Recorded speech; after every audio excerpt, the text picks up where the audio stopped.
Tale as old as time, song as old as rhyme. Hi, welcome to the Recap Storyteller.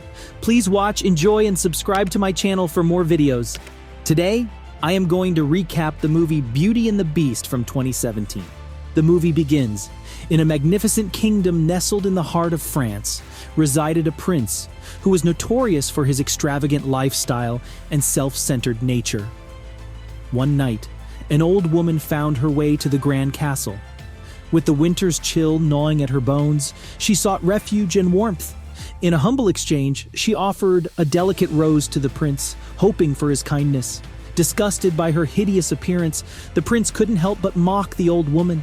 Suddenly, the old woman transforms, unveiling a stunning enchantress. Desperate for redemption, the prince humbly sought forgiveness from the enchantress. But he had already revealed the cold truth. His heart was devoid of love. As a form of punishment, she cast a spell upon the prince, transforming him into a monstrous beast while also enchanting his loyal subjects, turning them into ordinary household objects.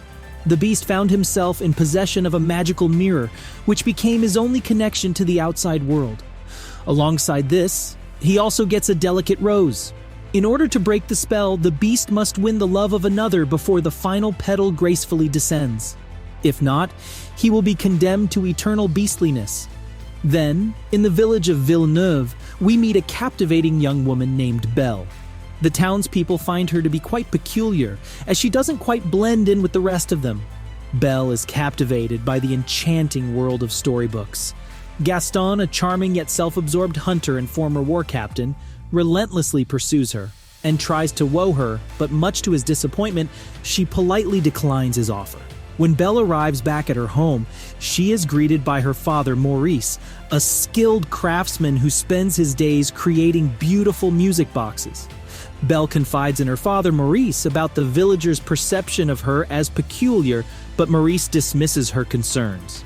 Maurice is about to embark on a thrilling journey to a different town, where he plans to showcase and sell his enchanting music boxes.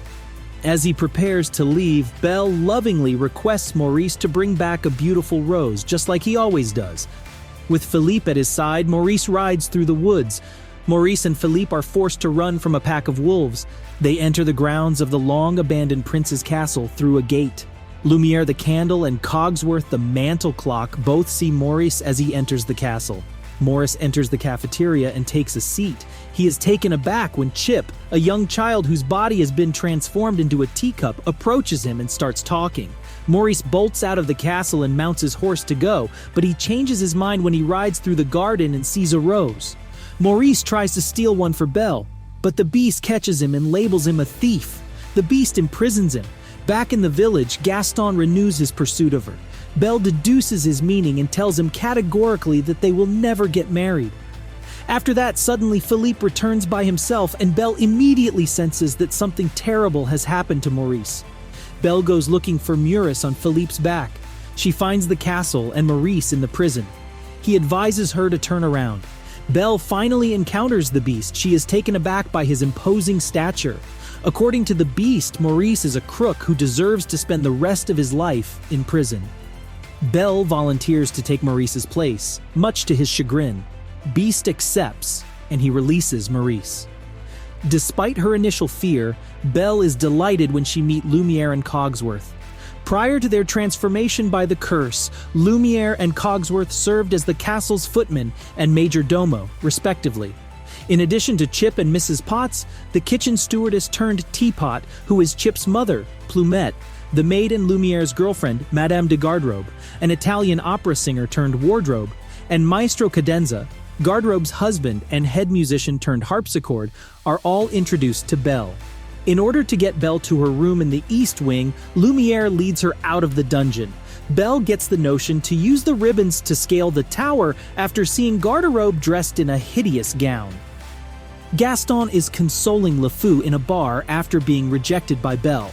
After a while, Maurice comes in and begins ranting about the beast and how he has Belle captive. The townspeople mock his claims, but Gaston still volunteers to go with Maurice if it means he may marry Belle. Beast knocks on Belle's door repeatedly in an attempt to invite her to supper, but she refuses because he is too rude. The beast lashes out at his staff and rushes off. Belle gets up and follows the furniture in the castle down to the dining hall. After that, Belle discovers the West Wing all by herself. The beast scares her and orders her to go. Belle escapes on Philippe, and the two of them ride out of the castle grounds. The wolves eventually corners her in the woods and attack. When Belle's efforts to fend them off fail, the beast steps in to do so.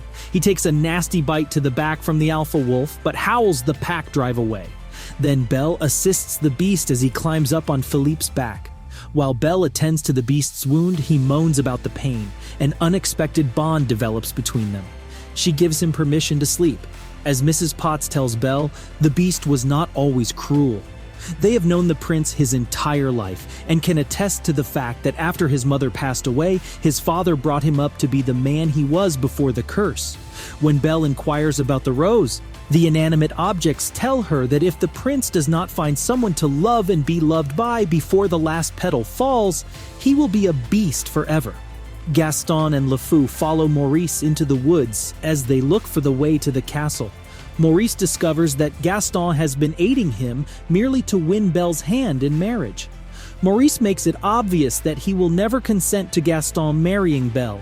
Gaston knocks him out and binds him to a tree so that the wolves can get at Maurice. LeFou thinks this is ridiculous, but he has to go along with Gaston so he can get home. The beast listens to Belle read aloud from Shakespeare. He then shows Belle his massive library and tells her it is hers to keep. Belle grows fond of the beast as he reveals a softer, gentler side. Agada, a local beggar, comes to Maurice's aid and saves his life.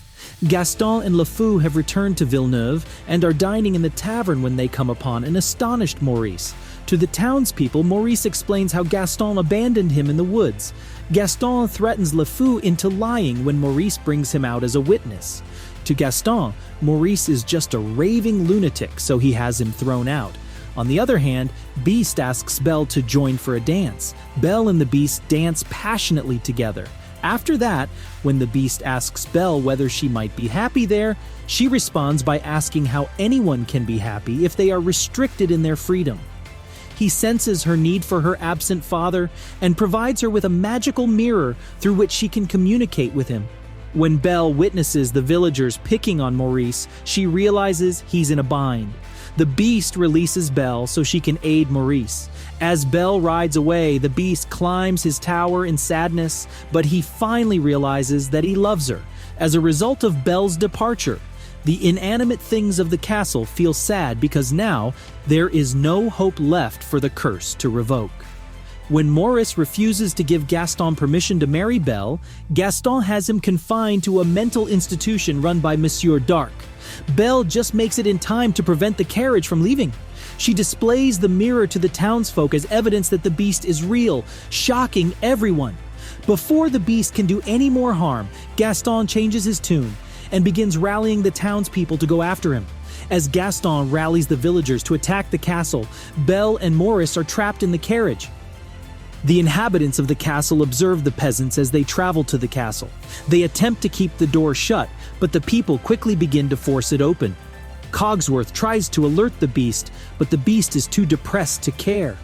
Following Lumiere's direction, every piece of the castle falls into place. As the villagers file in, LeFou mistakes Mrs. Potts for his grandmother upon seeing her with Chip. It's her idea to start fighting because she's so unhappy. While Garderobe dresses the villagers, Cadenza fires his piano keys, Cogsworth sends flying books at the intruders, and Lumiere illuminates the floor. LeFou has Cadenza sitting on him and he begs Gaston for assistance. He declines so he can pursue the beast. LeFou saves Mrs. Potts after she falls from the chandelier and quickly changes his allegiance.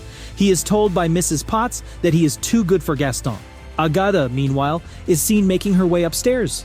The inhabitants quickly abandon their homes in fear. Belle tells Maurice the truth about the beast. Maurice picks the lock with a pin. After that, Belle sets to return to the castle on a horseback. When Gaston finally reaches the tower, he sees the beast sitting morosely by the window. He says Belle sent him before shooting the beast in the back and knocking him over a higher roof. Gaston pursues him and challenges the beast to a duel. The subsequent return of Belle to the castle revives the beast. He counters Gaston's accusations that he is a beast by insisting that he is not one. He has Gaston hanging over the edge of the building while the coward pleads for his life, but he doesn't kill him and instead tells him to leave. After the beast jumps to the next tower to join Belle, Gaston shoots him twice in the back. Karma strikes again when the bridge beneath Gaston collapses, plunging him to his death. Although fatally wounded, the beast is able to see Belle one more time. The final flower then drops. The inanimate things of the castle rejoice in their win over the humans of the village, but Plumette transforms into a common feather duster when held by Lumiere. Mrs. Potts, transformed into an ordinary teapot, searches desperately for Chip. Soon after, Chip flies in and nearly crashes, but is caught by a coat hanger. She, her husband, and their dog all turn into inanimate objects. Before they too become inanimate, Lumiere and Cogsworth say goodbye to one another. Belle weeps for the beast and tells him she loves him as her tears fall. Belle makes this statement as Agata walks in. The disguised Agade reveals herself to be the enchantress when she returns the rose to its former beauty, thus ending the spell. The beast eventually reverts to his human form. The two then lock lips for the first time. After the darkness lifts from the kingdom, life gradually returns to normal, and there was a great party in the ballroom to celebrate their success. What do you think about this movie? It was an incredible movie, no doubt. It is also a must-watch. To true love fans, make sure to drop a like and subscribe to this channel.